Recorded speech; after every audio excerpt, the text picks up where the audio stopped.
羊群全都被涂成蓝色时，冬天的内蒙古草原上仿佛出现了一片荡漾着浪花的海洋。这显然不是大人的手笔，而两个蒙古族的孩子小霞和阿迪斯，是谁一夜间让羊群变混了色彩？草原上的这片海包裹了谁，带走了谁，又淹没了谁呢？这是一部全程用手机拍摄的电影短片，朴实的镜头，现实的剧情，讲述的却是一个如梦似幻的故事。阿迪斯是在城市中长大的孩子，只有新年到来才会和父母一起回内蒙老家过年。影片一开始，故乡的主题就已经暗暗埋下伏笔。车子在草原上抛锚了，阿迪斯不顾父母劝阻，下车在坑洼荒芜的冬季草原上奔跑，仿佛长生天的孩子在拥抱他天上的草原。从父辈们的谈话中，我们得知阿迪斯的父母是在上海工作，家里的牧场和牲畜已经承包给了本地的牧民。细节是，阿迪斯在饭桌上很不自在，于是他从镜头的纵深处跑到镜头最前端，拿起平板看动画片，但从始至终他都是在镜头的中心位置，这代表着他才是这个家庭的核心，整个家族都在围绕着这个年轻的男孩努力。可阿迪斯有着自己的迷茫，就像大人们聊天时一会儿用蒙语一会儿用汉语，说明阿迪斯的原生家庭是逐渐汉化的少数民族家庭的代表。本片的台词很少，这里需要记住阿迪斯和父亲第一段刻意被导演突出的核心对白。看啥动画片了？儿子？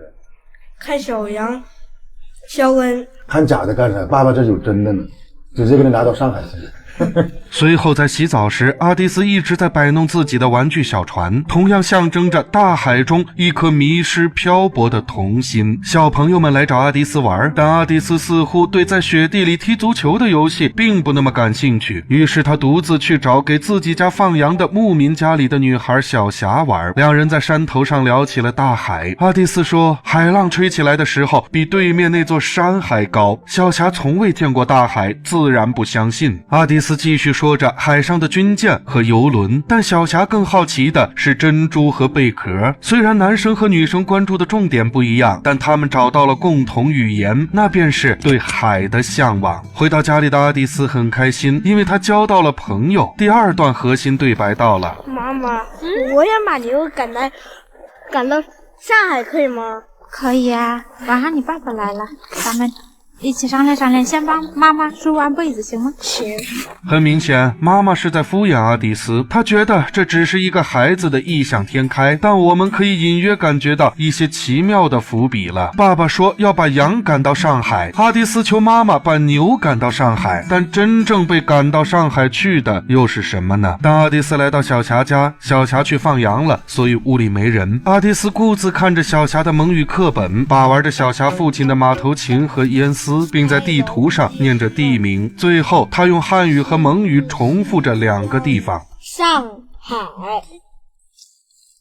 内蒙古。上海、内蒙古。睡着的阿迪斯梦见了被镜子或说是手机镜头分隔开的家乡故土。他穿着城市孩子的羽绒服，而以小霞为代表的小伙伴们都穿着蒙古族的传统服饰，他们都向着远方的太阳奔去，而阿迪斯却孤身一人。这就是来自少数民族地区的新生代在故乡和都市之间徘徊的迷茫与孤独感。被小霞唤醒的阿迪斯隔着窗户开启了第三段核心对白。我妈告诉我，你明天要和我一起去上海。我不要。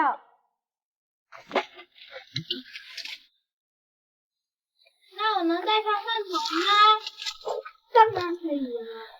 阿迪斯希望带着小霞这个朋友回上海，但小霞心里的朋友却是那只叫饭团的小狗。两个在截然不同的世界长大的孩子，终归不可能成为形影不离的好友。虽然阿迪斯紧紧抱着饭团想要带他走，但最后狗狗还是被妈妈抱下了车。伏笔回收，真正被赶回上海的没有成群的牛羊，没有悠扬的牧歌，也没有嬉戏的玩伴，只有这个向往大海，却来自草原的男孩。在他留恋的目光里，看见的便是开头那如浪花般翻滚的蓝色的羊群。至此，到底是阿迪斯还是小霞把羊群涂成了蓝色，似乎不那么重要了。亦或是眼前的景色只是两个孩子的幻想，毕竟他们没有条件，也没有机会真的在羊群身上涂鸦，就像草原和海浪，梦想和家乡不能同时存在一样。所谓乡愁，愁的也许是在上海，阿迪斯会强调自己少数民族的身份来吸引关注，但回到故土，他又是如此陌生，想要得到家和根的理解与认同。小生是在新疆长大的80后江二代，也不止一次在作品中抒发过这种乡愁。最感同身受的，莫过于从偏远地区来到大城市发展的年轻人们内心深处的迷惘与渴望，既想要从都市文化里找到身份认同，又想要从家乡故土中